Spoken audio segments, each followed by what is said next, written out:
Of nonprofits, think tanks, and corporations. KUSI's Sasha Fu is live downtown with more tonight. Sasha?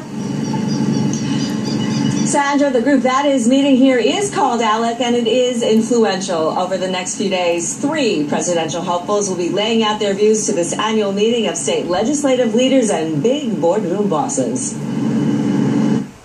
Eric Peterson is excited about the Alec conference. A lot of these state lawmakers just want to come and learn on how to help people. But protesters like Kelly Gotchmanowski would love to see the visitors to the conference pack up and go home. We don't want politicians and corporations who are giving the politicians money to be deciding things because of the pocket, the pockets being filled. 2 different perspectives on the Alec conference.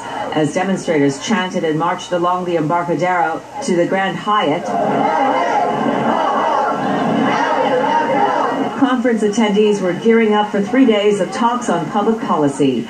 Bill Meyerling says the conference gives legislators as well as leaders from the business and nonprofit sectors a chance to exchange ideas. It's important for legislators to learn from other legislators and subject matter experts who have tried and succeeded or failed at working on policy issues in their respective state. 1,300 people are registered for the conference. About a third of them are lawmakers, like this state representative from Texas. We're really about policy and what works best in each state and learning from each other and how we can take that back to our home. Not everyone is a big fan of the Alec conference. Legendary civil rights leader Dolores Huerta, who helped to organize farm workers in the 1960s, says this group is using its influence to pass laws that hurt America's working families. We think of all of the reforms that we've done since the 60s in terms of civil rights and voting rights, etc. And this organization is introducing legislation to roll all of those reforms and all those gains that we made back.